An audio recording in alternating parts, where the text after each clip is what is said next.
Halo pemirsa, apa kabar Anda? Senang sekali hari ini Tatap Muka kembali menjumpai Anda.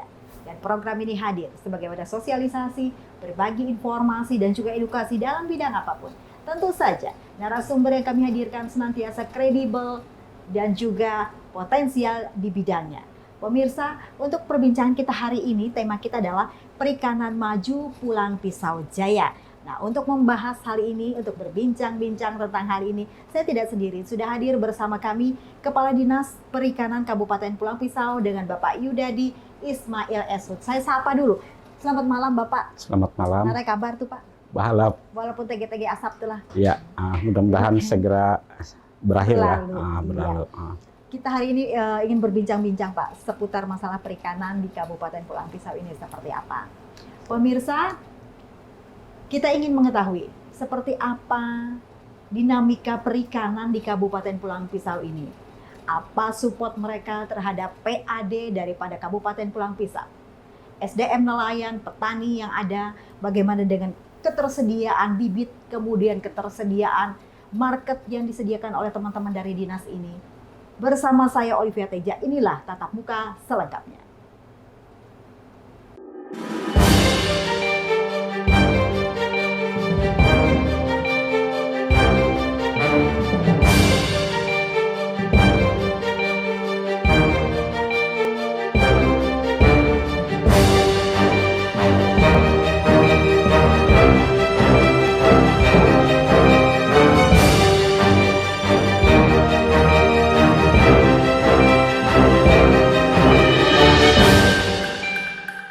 Kita langsung saja berbincang-bincang dengan Bapak Kepala Dinas. Pak, seperti saya sampaikan di awal tadi, kita ingin mengetahui lebih lagi seperti apa sih perikanan khususnya di Kabupaten Pulang Pisau ini.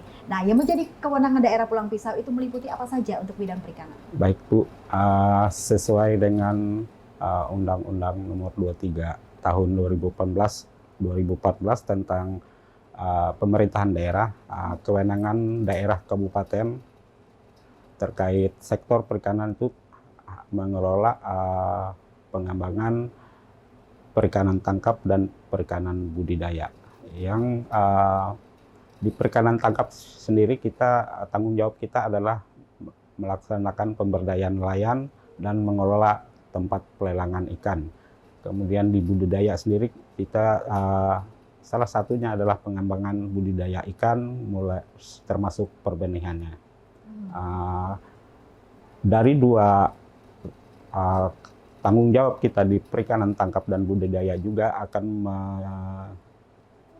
menelurkan produk-produk pengolahan perikanan dan juga termasuk pasarnya, mengoptimalkan bagaimana kita memasarkan hasil perikanan di tingkat kabupaten. Kalau untuk perikanan tangkap dan budidaya, untuk Pulang Pisau sendiri selama ini Pak, lebih dominan yang mana Pak? Kalau dari sisi produksinya, perikanan tangkap lebih tinggi.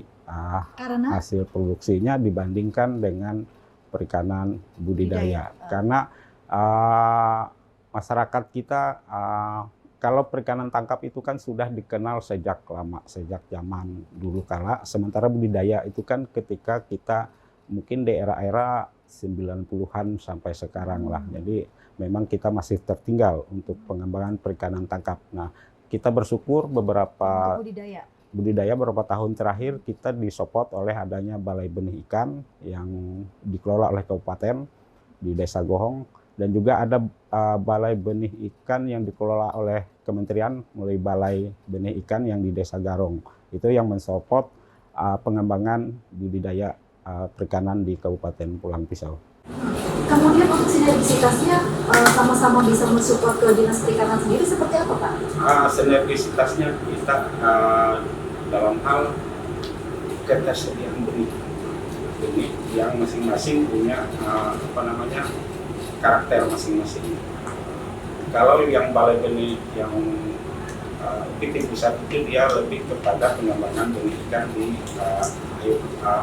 di lahan gambut, lebih kepada semacam penelitian pengembangan perikanan di lahan gambut. Karena Pulang Pisau ini dari luas wilayah hampir 9.000 hektar itu 60%-nya adalah lahan gambut. Hampir 60% itu lahan gambut. Sehingga mungkin pemerintah pusat berpikir bahwa perlu dilakukan penelitian dan pengkajian terhadap pengembangan budidaya ikan di lahan gambut. Oke. Yang untuk lahan gambut sendiri, Pak, jenis ikan yang mampu bertahan itu apa saja? Kemudian ini tadi Bapak kan mengatakan 60%. Nah, sisanya 40% otomatis rawa, laut. Ini seperti apa, Pak, persentasenya? Jenisnya. Kalau jenis ikannya, kalau lahan gambut yang sekarang kan yang ikan-ikan endemik seperti yang punya nilai komersil seperti ikan gabus, ikan popuyu atau kata orang betok kalau di Indonesianya, itu yang populer. Nah sekarang kalau di Balai Benih Ikan yang di UPT Pusat itu saya tidak persis tahu, mungkin bisa dikonfirmasi di sana, tapi mereka mencoba mengembangkan berbagai jenis ikan yang bisa dibudidayakan di air lahan gambut itu. Kalau selama ini yang mereka lihat untuk wilayah Pulang Pisau apa Pak jenis ikannya? Apakah kayak seperti jenis pati nila itu bisa bertahan? Sepertinya seperti itu. Itu yang coba dikembangkan oleh Balai Benih Ikan di punya kementerian. Tapi kita tidak punya intervensi di sana. Ya. Selama ini Pak, ketika teman-teman petani nelayan di luar sana sudah bersentuhan dengan teman-teman dari dinas, pasti banyak yang dilakukan penyuluhan, kemudian bibit, kemudian pendampingan. Adakah peningkatan dari tahun ke tahun secara signifikan, Pak? Ya. Ketika mereka harus bergerak sendiri. Kalau kita berkaca dari angka produksi yang tercatat di statistik kita, sejak RPJMD Rencana Pembangunan Jangka Menengah Daerah 2018 sampai 2023 memang ada peningkatan. Cuma korelasi peningkatannya itu masih kecil. Mungkin sekitar paling tinggi itu 1,5% lah. Bahkan ada yang ada tahun yang di bawah 1%. Tapi meningkat. Ada peningkatan baik produksi perikanan tangkap maupun budidaya. Cuman peningkatannya tidak signifikan betul, hanya berkisar di angka 1%. Faktor yang mempengaruhinya apa, Pak? Faktor pertama yang menjadi persoalan untuk perikanan tangkap itu adalah adanya aktivitas illegal fishing, kemudian adanya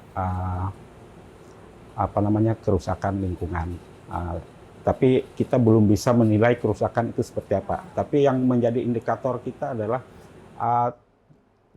tingkat indeks kualitas air kita masih di bawah rata-rata nasional. Acuan kita Sungai Kahayan. Sungai Kahayan itu kan dilintasi oleh 2 kabupaten 1 kota. Dan kita adalah bagian hilirnya. Sehingga apapun aktivitas di hulu otomatis akan berdampak sampai ke hilir. Nah, indeks kualitas air kita ini masih di bawah angka yang ideal. Kalau angka idealnya sekitar 55 poin, nah indeks kita sekarang masih di bawah, masih 50 poin. Nah, tingkat kekeruhan air, kemudian tingkat kandungan oksigen di dalam air, kejernihan, suhu, dan pH itu mempengaruhi pertumbuhan ikan di alam. Nah, ini mungkin yang membuat sumber daya perairan kita itu belum bisa meningkat secara signifikan, apalagi kalau ada penangkapan berlebihan, apalagi illegal fishing. Yang kita andalkan hanya di nelayan yang di laut, di pesisir. Yang itu yang tingkat produksinya lebih besar daripada yang di perairan sungai, rawa, dan danau. Kalau angka terakhir kita di 2022 itu hasil laut kita hampir 16.000 ton per tahun. Kalau di perairan daratnya itu sekitar 3.000-an ton per tahun. Itu. Nah, untuk perikanan budidaya kita masih dibandingkan dengan perikanan tangkap itu masih hanya sekitar 18-20%. Artinya perikanan tangkapnya hampir 80%. Persoalannya adalah masalah pakan. Ya, ketidakmampuan harga pakan yang mahal. Nah, untuk mencari jalan keluarnya kita mencoba memberikan semacam program bagaimana masyarakat ini bisa mengolah pakan mandiri. Nah, cuma persoalannya pengolahan pakan mandiri ini tingkat nutrisi atau protein pakannya itu masih di bawah yang pabrikan karena memang tidak ada perumusan atau kajian yang bagaimana pakan yang menghasilkan protein tinggi. Tapi mudah-mudahan kedepannya bisa seperti itu. Berarti kan harus ada kerjasama yang lebih intens lagi dengan pihak swasta ini, Pak? Betul. Nah, yang sampai saat ini untuk pihak swasta yang belum begitu berkembang di wilayah Pulang Pisau, persoalannya adalah karena memang infrastruktur kita belum begitu memadai. Yang dimasukkan Bapak infrastruktur di sini, infrastruktur seperti apa Pak detailnya? Infrastruktur, misalnya masalah jarak, infrastruktur jalan, fasilitas, listrik, dukungan bahan bakar dan sebagainya. Infrastruktur itu yang harus terutama di wilayah pesisir yang belum memadai, seperti di wilayah pesisir kita di Kecamatan Kahayan Kuala, Sebangau Kuala itu kan stasiun bahan bakar aja belum ada. Sehingga minat investor untuk masuk itu masih rendah gitu. Kemudian jalan kita sudah mendingan baik, tetapi banyak jembatan-jembatan yang belum dalam proses lah untuk perbaikan, sehingga minat investasi itu masih rendah karena unit cost-nya lebih besar. Ya. Kalau karena Bapak sudah berbicara cost, kalau supply dan demand untuk market sendiri seperti apa Pak sebenarnya perikanan ini? Market perikanan ini kan persoalannya adalah di unit cost transportasinya. Tetap kembali ke situ. Kembali ke situ karena pelaku usaha yang di bidang perdagangan ikan ini dia akan menghitung berapa sih biaya saya mengambil ikan dari wilayah pesisir dengan harga yang tidak berbeda itu. Kalau dia naikkan harga, siapa yang mau beli? Seperti itu. Kalau supply sendiri dari teman-teman dari perikanan sendiri, khususnya untuk Kabupaten Pulang Pisau, itu mereka menyuplai kemana saja, Pak? Kalau ikan pesisir kita biasanya ke Kalsel kebanyakan ke Kalsel, Kalimantan Selatan. Okay. Karena persoalannya adalah jarak. Nelayan pesisir itu lebih dekat ke Kalsel daripada ke kota Pulang Pisau, sehingga jadi logikanya dari Kalsel, ya. Nanti baru Nah itu yang jadi persoalan bagi kita, ya jadi persoalan kita ketika masyarakat lebih praktis dia menjual ke Kalsel karena jarak lewat laut itu lebih dekat dari pesisir Pulang Pisau ini ke Kota Banjarmasin itu lebih dekat jaraknya dibanding mereka ke Pulang Pisau. Nah ini yang kita coba mudah-mudahan dalam kedepannya infrastruktur kita sudah membaik sehingga pelaku-pelaku usaha di Pulang Pisau ini bisa ikut terlibat di dalam pemasaran perikanan kita yang terutama di wilayah pesisir. Kalau di perikanan darat kita pasarnya masih lokal. Kemudian yang budidaya masih ada yang hanya di wilayah Kalimantan saja, di Kalimantan Tengah pada umumnya, terutama ke Palangkaraya untuk ikan-ikan budidaya seperti patin, lele, seperti itu. Kalau budidaya sendiri Pak, untuk daerah Pulang Pisau ini di mana saja Pak? Kemudian seperti apa progresnya?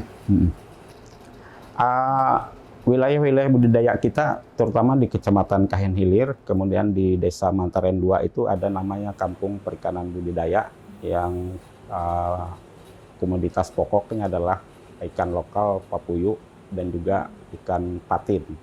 Kemudian di Kecamatan Jabiren Raya, kemudian yang lainnya tersebar di 8 kecamatan, hampir semua ada. Tapi yang paling banyak di Kecamatan Kayen Hilir dan Jabiren Raya untuk sentra-sentra produksi perikanan budidaya. Kalau di Jeberan Raya ini ada keramba, ada kolam, juga di wilayah pesisir ada tambak yang budidaya.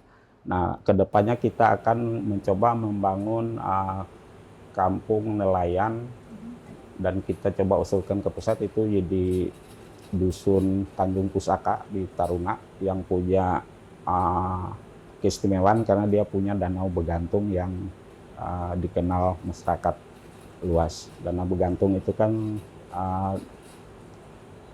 wilayah air hitam yang punya potensi perikanan yang luar biasa, terutama perikanan endemik, ikan-ikan endemik yang ada di sana. Contoh gabus tadi, kemudian papuyu itu ya Pak? Ya, bukan. Kerandang. Kalau di Begantung ini ikan toman, kemudian ikan kerandang yang paling banyak di situ.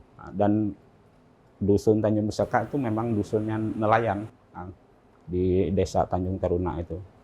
Nah, itu yang coba kita kembangkan menjadi kampung nelayan maju. Kemudian juga di Sei Pasanan di Kecamatan Kahayan Kuala, dia dekat wilayah pesisir karena notabene-nya masyarakatnya hampir semuanya nelayan.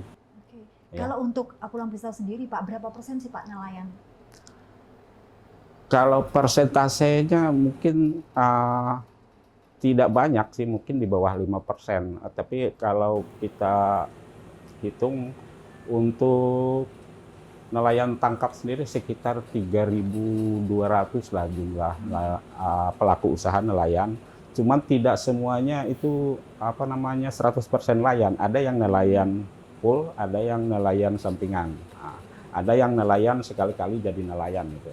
Di samping usaha pertanian dalam arti luas lainnya. Oke, karena Bapak sudah berbicara tadi hanya 5% saja nelayan, kemudian mensinergikan atau kita berandai-andai lah, seperti apa Pak perikanan maju Pulang Pisau Jaya dengan persentase 5% penduduknya itu sebagai petani nelayan. Kenapa saya katakan masih di bawah? Karena sebagian masyarakat kita ini hanya pekerjaan sampingan nelayan. Nah, itu belum dia menjadi sebagai pekerjaan pokok. Seperti masyarakat kita mengelola tambak, ya ada tambak atau kolamnya di samping rumah, tetapi itu hanya untuk sampingan, bukan pokok. Ya, side job. Tapi ada juga yang memang 100%-nya dia di mengelola perikanan. Tapi kebanyakan itu yang semacam side job atau pekerjaan sampingan.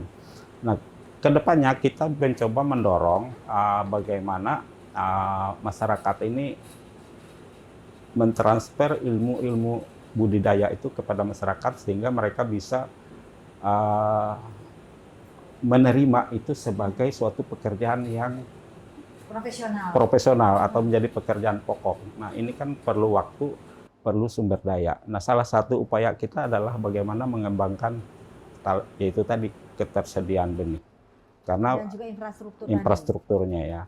Karena salah satu kunci untuk mengembangkan budidaya perikanan adalah ketersediaan benih. Karena benih ini tidak gampang dihasilkan karena perlu infrastruktur yang memadai. Kalau selama ini dari mana Pak Pulang Pisau mendapatkan benih itu sendiri? Kita punya balai benih ikan yang di Desa Gohong itu ya, cuma kita masih tingkat produksinya masih kecil. Kemudian juga kita mungkin support dari balai benih yang dikelola oleh pemerintah pusat yang ada di Kalsel maupun yang ada di Kalteng ini. Untuk menyediakan benih di samping dari pihak-pihak swasta yang kredibel.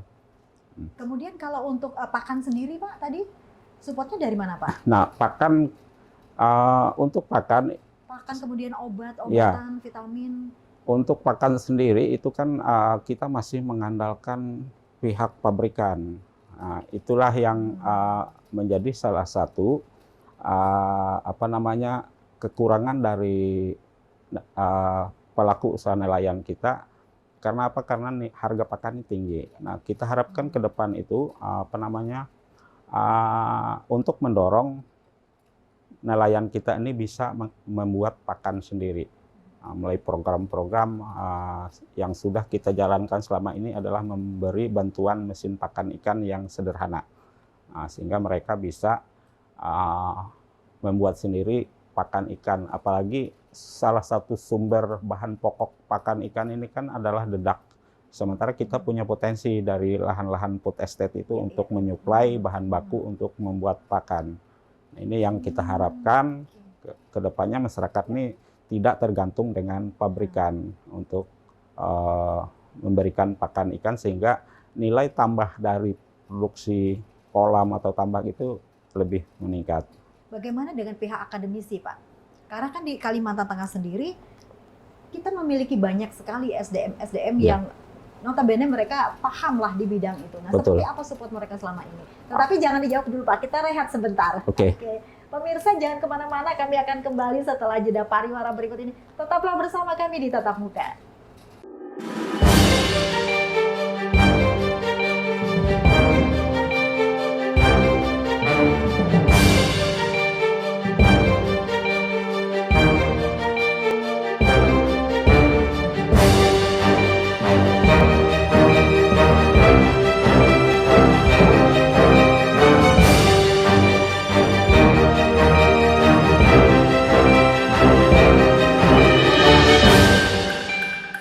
Terima kasih pemirsa, Anda masih bersama kami di Tatap Muka dengan tema kita hari ini Perikanan Maju Pulang Pisau Jaya, masih bersama Kepala Dinas Perikanan Kabupaten Pulang Pisau dengan Pak Yudadi.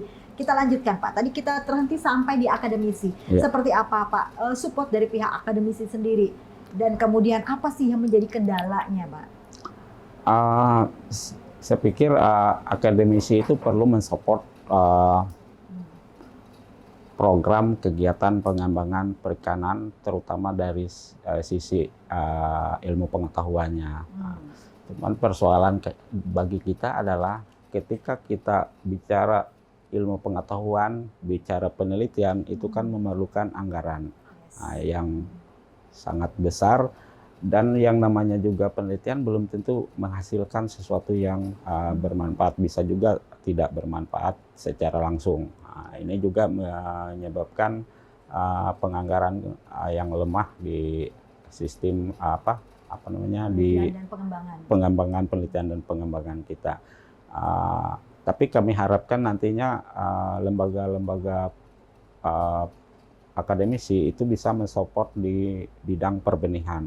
Bagaimana kita mengembangkan komoditas unggulan di perikanan yang nilai tambahnya lebih baik bagi masyarakat kita. Jadi tidak konvensional perikanan yang itu-itu saja, tetapi ada inovasi untuk mengembangkan jenis-jenis yang nilai ekonomisnya tinggi, tetapi dengan biaya produksi yang lebih rendah. Nah, ini perlu dukungan dari akademisi untuk melakukan pengkajian, pengembangan dan penelitian di bidang-bidang perikanan, terutama pengembangan ikan lokal kita yang punya potensi luar biasa dari jenis-jenis yang berpotensi menjadi komersil.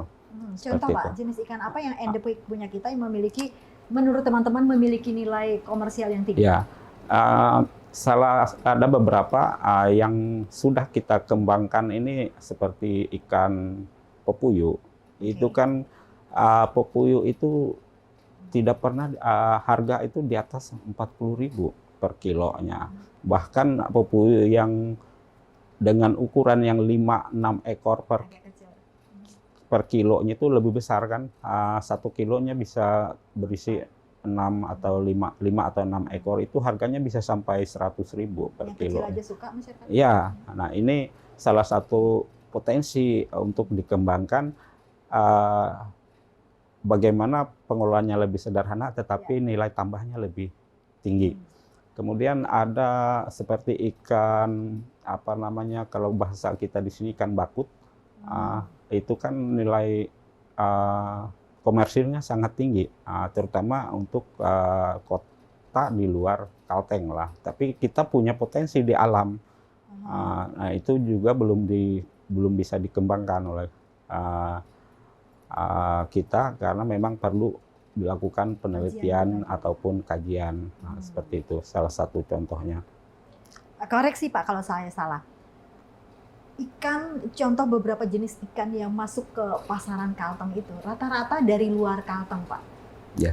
Padahal kita sama-sama memiliki itu. Contoh, saya ambil contoh misalnya seperti patin, kemudian nila. Tetapi masyarakat sepertinya, ya koreksi kalau saya salah, Ya. lebih suka dari daerah lain. Kalau menurut Bapak, faktor apa Pak yang mempengaruhi itu? Di samping yang jelas kalau ibu-ibu atau orang harga, Ya. tapi kan pasti ada faktor lain. Mungkin ada beberapa faktor. Pertama adalah sistem pasar yang saya lihat seperti itu. Pelaku usaha tata niaga ikan ini kebanyakan orang Kalsel. Oke. Ya, itu pertama. Nah, ini sepertinya ada monopoli di situ. Di wilayah kita sendiri Kalteng, terutama Pulang Pisau, belum ada pelaku usaha yang sifatnya antar kabupaten atau antar provinsi. Pelaku usaha di Pulang Pisau ini hanya dia lingkup Pulang Pisau saja untuk berdagang ikan. Sementara yang lintas kabupaten, apalagi lintas provinsi kita belum ada. Mungkin saja ini masalah permodalan dan sebagainya. Pelaku usaha di Kalsel itu lebih kuat ya, mereka lebih kuat. Itu mungkin salah satu. Kemudian masalah pasca panen. Kelemahan kita ketika ikan kita dari pasar, maksud saya dari kolam, itu mungkin perlu dilakukan perlakuan atau treatment untuk menuju pasar. Nah, ini belum dilakukan oleh kita. Pelaku usaha ini begitu panen ikan dari kolam langsung dilempar ke pasar. Bisa jadi ikan ini masih terasa bau endapan lumpur di kolam, karena kolam kita ini kan bukan kolam air mengalir tetapi kolam tertutup. Karena sumber kita tidak punya sumber mata air yang mengalir di Kabupaten Pulang Pisau. Kita lebih mengandalkan air pasang surut. Ini mungkin yang kedua yang menyebabkan bisa dari jadi segi rasa, dari segi rasa dan dari sebagainya, segi bau. dari segi bau. Masyarakat ini kan, konsumen ini kan, kalau ikan ini kan mungkin aja kalau baunya terlalu amis orang tidak akan suka. Atau bau tanah. Nah, ini mungkin perlu dilakukan treatment khusus atau perlakuan tertentu. Cuman ini akan meningkatkan biaya produksi, need cost lagi. Itu yang menjadi persoalan bagi nelayan-nelayan kita di Kabupaten Pulang Pisau. Oke, kalau secara teori Pak, dari tambak itu tadi seharusnya dia tidak langsung ke pelelangan, tetapi dia harus ada tempat dulu untuk menampung, menetralkan. Betul. Seperti itu, kira-kira ada penampung khusus yang diberikan air yang netral, yang dengan pH yang netral untuk mensterilkan paling tidak setengah hari atau 1 hari lah, untuk atau sampai 2-3 hari untuk menetralkan ikan yang kita tahu sumber air di kolam-kolam perikanan di Kabupaten Pulang Pisau ini kan mengandalkan air sungai Kahayan pada umumnya. Yang kita tahu air sungai Kahayan ini dipengaruhi tidak hanya oleh Kabupaten Pulang Pisau tapi lintas kabupaten kota. Sehingga kualitas air ini kan menjadi faktor penentu terhadap cita rasa atau bau ikan itu ketika dipanen. Apakah sama Pak ketika air yang digunakan ini untuk tambak yang diam airnya tidak mengalir dengan yang kita keramba-keramba apung di pinggir sungai Pak? Nah, ini perbedaannya adalah walaupun airnya sama, tapi di keramba itu airnya mengalir. Jadi tidak ada endapan-endapan lumpur, kemudian kandungan-kandungan zat-zat lain yang ada di air dia akan lewat. Begitu juga karena dia mengalir, jadi di kulit permukaan ikan itu tidak ada yang menempel. Tetapi kalau di kolam ketika ikan itu diam, airnya tidak mengalir, mungkin saja endapan-endapan kolam itu yang menempel di permukaan ikan itu, sehingga menyebabkan ada perbedaan rasa, ya, kualitas dan kualitas, juga besaran ya, si ikan ini tadi ya Pak. Ya, makanya salah satu untuk mengatasi hal tersebut adalah kita menganjurkan pelaku usaha kolam ini setiap panen itu harus menguras kolamnya sampai bersih untuk membuang endapan-endapan. Bisa jadi tidak hanya endapan lumpur, juga endapan pakan yang tidak habis, ya, tidak terurai dan habis oleh ikan. Oke, saya tertarik juga karena tadi Bapak juga menyebutkan bahwa kita mempunyai jenis-jenis ikan endemik yang harus dikembangkan. Ya. Nah, kan kita tahu Pak, kalau di daerah kita ini ikannya kebanyakan adalah predator Pak. Ya. Nah itu seperti apa? Ada perlakuannya mereka ini Pak? Untuk ikan-ikan yang sifatnya predator memang tidak bisa digabungkan dengan ikan-ikan lainnya, karena dia akan menjadi pemusnah bagi ikan budidaya ikan lainnya. Saya pikir ini kita perlu membangun sentra-sentra budidaya perikanan. Artinya ketika kita memelihara ikan predator, mungkin dia secara tersendiri, atau yang sudah dilakukan oleh beberapa masyarakat nelayan kita adalah dengan sistem keramba di sungai, seperti ikan toman itu bisa di sistem keramba untuk pemeliharaannya, sehingga dia tidak mengganggu ikan yang lain. Kalau di dalam kolam itu yang berdekatan ikan-ikan predator ini dia bisa berpindah ataupun benih-benih yang masih kecil itu bisa ikut masuk ke kolam-kolam yang tidak ikan yang lain. Ketika dia besar menjadi dimangsa. Nah, mungkin ini perlu dibangun sentra-sentra saja saya kira untuk mengatasi hal itu. Untuk lampisan sendiri masih belum Pak? Apakah dimasukkan program ke depan atau seperti apa? Sampai saat ini kita belum, kecuali yang di keramba. Yang papuyuh itu? Untuk papuyuh sudah jalan, kita ada di kampung budidaya di Rei 7, Rei 8 itu sudah mengembangkan ikan papuyuh itu. Malah sekarang kita sudah ada inovasi baru dari bidang itu terkait pengembangan ikan secara polikultur.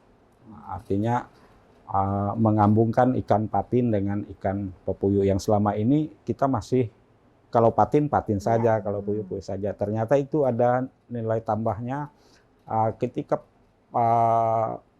ikan patin memakan pakan ikan itu tidak habis, ikan papuyuh yang memanfaatkan itu, ya, itu nilai manfaatnya kita ada 2 jenis yang bisa dipanen dalam satu musim penebaran ikan. Ini yang coba dikembangkan di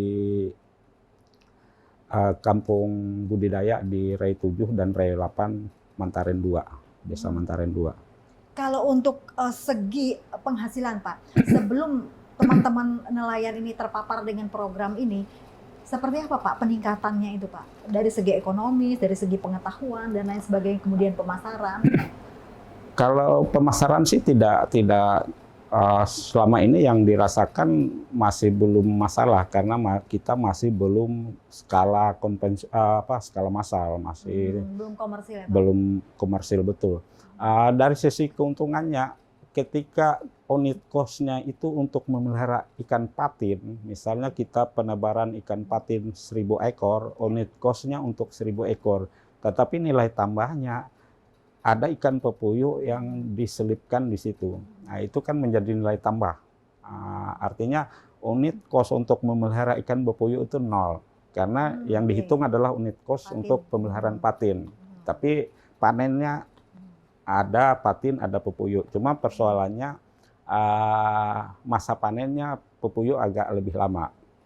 Si patin menunggu. Kemudian memilahnya berarti harus ada jalan. Kita bisa memanen patinnya kalau sampai usia panen patin itu kan sekitar 6 bulan. Kalau puyuh itu sampai 1 tahun baru layak. Memanen mereka ini gimana Pak? Dipilah? Dia kan pakai alat jaring itu untuk manennya, karena puyuh kan kecil, kalau patin kan lebih besar, paling dia di airnya dikurangi. Karena dari sisi ukuran dia beda. Itu cara manennya lebih Secara gampang. teknis aman, Ya. dikatakan aman. Kecuali yang ikan yang seukuran, itu yang susah. Ini kan ada perbedaan ukuran antara patin dengan pepuyuh. Berapa Pak luasan tambak yang sudah terpapar program dari teman-teman ini sendiri? Itu kalau di yang baru dikembangkan ini di Mantaren 2, kalau luasannya saya belum memastikan tepat, tapi kolamnya hampir 80 unit. Di Rei 7 dan Rei 8 tuh ada sekitar 80 unit kolam, dan ini berusaha kita kembangkan sistem itu. Apakah ini juga yang nanti akan menjadi program unggulan dari teman-teman perikanan Kabupaten? Ya, kita harapkan seperti itu, karena saya melihat itu adalah sesuatu yang memberi nilai lebih bagi nelayan kita atau pelaku-pelaku usaha kolam itu, dengan unit cost yang sama, tetapi dia bisa menghasilkan ikan, memproduksi ikan yang lain itu. Oke. Kemudian pertanyaan selanjutnya, untuk SDM sendiri seperti apa Pak? SDM teman-teman nelayan ini, kemudian tenaga pendamping, tenaga penyuluh. Ya, baik. Memang untuk SDM nelayan kita masih memerlukan bimbingan dan pelatihan, terutama bagi pemula-pemula, pelaku usaha tambak yang pemula. Nah, ini harus kita intent untuk mendampingi mereka, terutama di saat penebaran benih. Karena penebaran benih ikan ini ada perlakuan-perlakuan khusus ketika ada perubahan cuaca. Ini kan misalnya ada terjadi hujan ketika benih masih kecil, itu perlu treatment khusus untuk mengatasi kematian benih. Nah, yang menjadi persoalan bagi kita adalah tenaga penyuluh perikanan kita sangat-sangat terbatas. Untuk sampai saat ini Kabupaten Pulang Pisau hanya punya 2 penyuluh perikanan. 2 penyuluh untuk 1 kabupaten, Satu Pak. kabupaten. Bisa saya dibantu untuk melogikakannya seperti apa, kemudian untuk perpanjangan tangannya 2 penyuluh ini seperti apa, Pak? Kabupaten Pulang Pisau ini terdiri dari 94 desa, 5 kelurahan, hampir 100, katakanlah kelurahan sama dengan desa, hampir 100 desa yang harus ditangani oleh penyuluh. Jika ada setiap desa itu punya kolam, mungkin penyuluh tidak akan mampu untuk memberikan pelayanan terhadap pengembangan perikanan di Kabupaten Pulang Pisau. Nah, harapan kita ke depan adanya penambahan penyuluh perikanan. Karena penyuluh perikanan ini menjadi kewenangan pusat, bukan kewenangan kabupaten. Rekrutmennya pun dari pemerintah pusat dan pembiayaan pun dari pemerintah pusat, sehingga kita sudah mengusulkan ke pemerintah pusat untuk menambah tenaga penyuluh di Kabupaten Pulang Pisau. Yang harapan kita dengan bertambahnya penyuluh ini, transfer pengetahuan terhadap pengembangan budidaya ikan ini menjadi lebih baik, sehingga nelayan kita bisa mandiri untuk mengembangkan pembudidayaan ikan di Kabupaten Pulang Pisau. Ini dari segi penyuluh, Pak. Tadi kita sempat berbicara tentang akademisi. Seperti apa keterlibatan dari pihak akademisi juga untuk mensupport, mendukung teman-teman, membantu dalam tanda kutip untuk menjadi penyuluh pendamping, kemudian pihak swasta, Pak? Karena kalau mengandalkan dari pemerintah, Bapak mengatakan tadi hanya 2 orang. Ya. Nah, dengan banyaknya desa. Kita harapkan akademisi di Kalteng lah khususnya ada semacam program social responsibility atau CSR itu untuk membantu nelayan-nelayan tambak kita mengelola perikanan. Artinya tidak harus setiap saat, tetapi ada dalam 1 tahun itu ada program pendampingan dari perguruan tinggi, dari akademisi bagi pelaku-pelaku usaha tambak kolam di Kabupaten Pulang Pisau. Harapan kita seperti itu. Minimal kalau ada program kuliah kerja nyata, KKN itu bisa lebih spesifik. Tidak hanya KKN secara umum, tapi misalnya KKL dengan tema perikanan misalnya. Terjunkanlah tenaga-tenaga muda SDM untuk perikanan ini. Harapan kita ya supaya dengan tenaga-tenaga muda ini memberi contoh yang baik bagi anak-anak muda kita di Kabupaten Pulang Pisau untuk ikut terlibat di dalam pengembangan perikanan di Kabupaten Pulang Pisau. Ini untuk masalah perikanan hanya untuk tambak. Bagaimana dengan pesisir, Pak? Kemudian seperti apa pemeliharaan untuk lingkungannya sendiri di daerah pesisir? Apalagi tadi Bapak mengatakan kita potensinya besar untuk perikanan di pesisir. Ya, di pesisir ini lebih nelayan kita adalah nelayan pesisir yang menghasilkan ikan-ikan laut. Memang kendala kita adalah jarak, kemudian aksesibilitas yang masih kesulitan. Seperti ada 3-4 desa yang kita masih menggunakan perahu untuk mencapai wilayahnya. Sehingga ini yang menjadi hambatan juga bagi kita untuk pengembangan wilayah pesisir ini. Nah, harapan kita ke depan wilayah pesisir ini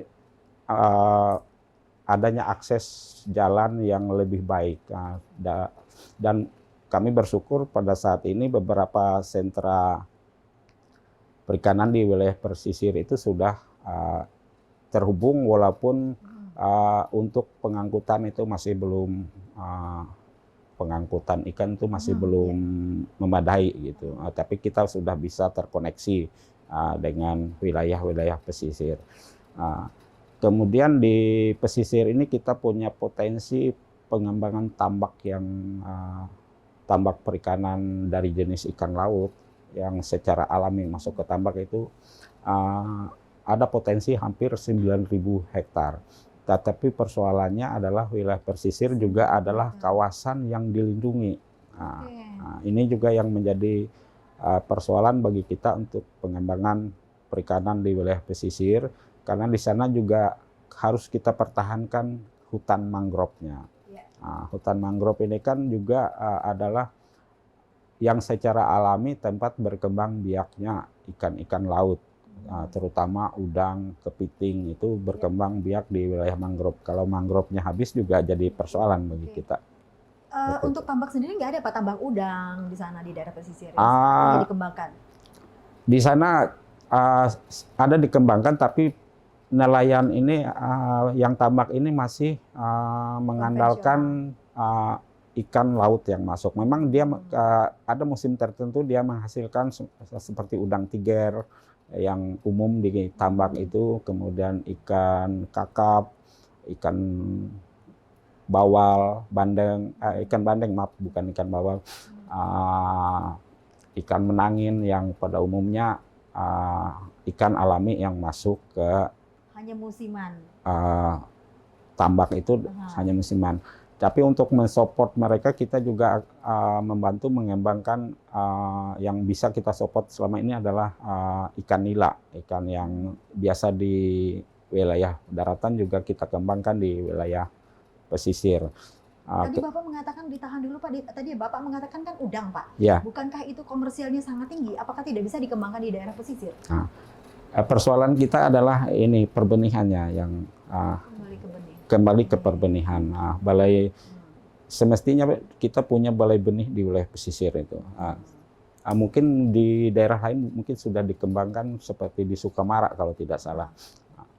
Nah, ini juga yang menjadi persoalan bagi kita, bagaimana nelayan itu disupport dengan sumber benih yang memadai.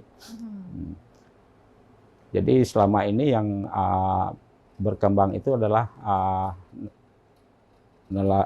nelayan tambak yang masih konvensional, yang belum didukung oleh perbenihan. Kemudian Pak, karena kita di sini kan juga sama-sama tahu lah, namanya perubahan cuaca iklim.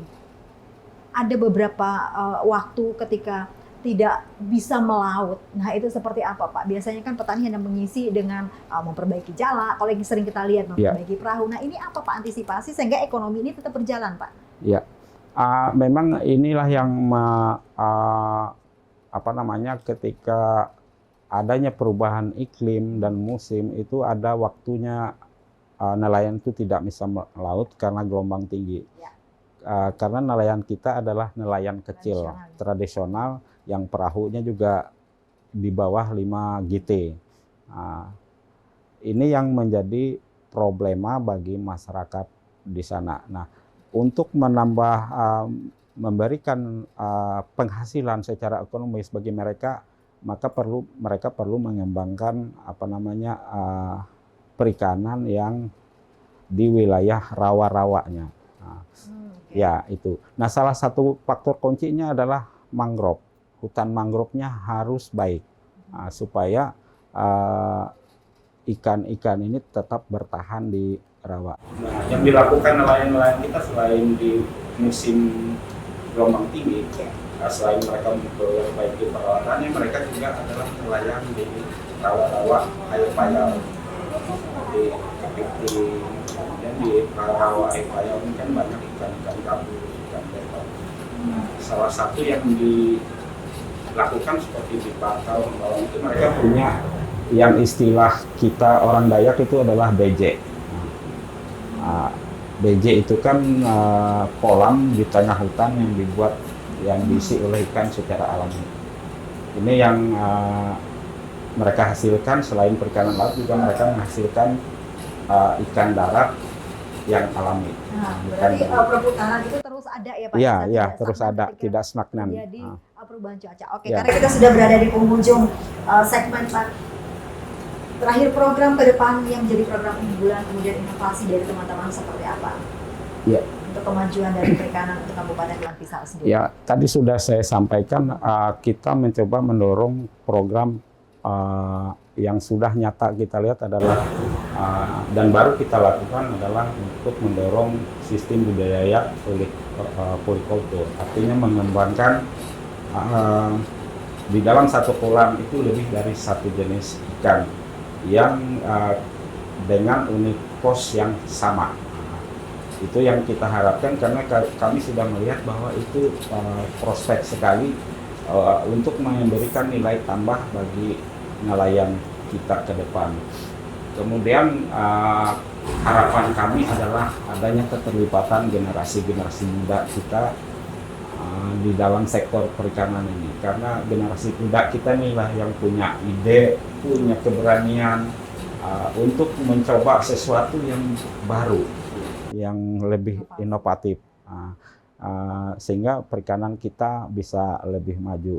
Kemudian kami juga mengharapkan ke depan kita mampu membina masyarakat kita untuk mendorong mereka tidak tergantung dengan terutama untuk pengolahan pakan itu tidak tergantung dengan pabrikan swasta. Nah, kita coba mendorong itu sehingga nelayan-nelayan kita bisa menghasilkan pakan, terutama untuk kolam-kolam yang induk pembesaran. Jadi kalaupun kita tetap memerlukan pakan untuk yang pabrikan itu hanya untuk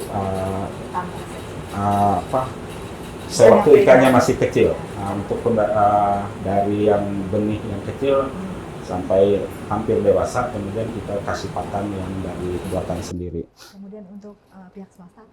Nah, harapan kita pihak swasta ini ikut terlibat di dalam mendorong pengembangan perikanan kita di Kabupaten Gelang Pisau, terutama dari sisi pasar. Kita mengharapkan adanya pelaku-pelaku usaha kita yang terlibat di dalam pengelolaan, terutama pendistribusian ikan dari Kabupaten Gelang Pisau. Dalam beberapa waktu yang lalu kita coba mendorong para nelayan kita ini membentuk asosiasi nelayan, sehingga mereka bisa bekerja sama, bahkan bisa bekerja sama dengan daerah lain. Bagaimana memasarkan ikan ini ketika daerah lain kosong bisa didistribusikan dari daerah yang lagi panen. Kemudian dalam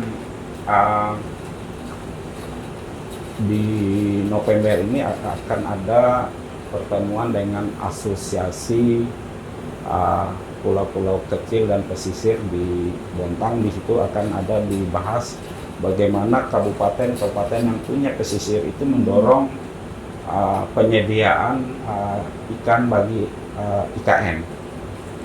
Nah, itu yang diharapkan nanti membuka peluang bagi kita untuk mengembangkan ikan karena pasarnya sudah jelas. Jika IKN itu mungkin di 2024 sudah dimulai dan mereka memerlukan pasokan pangan, ya, termasuk ikan ini. Kita harapkan nanti dapat memberikan pertumbuhan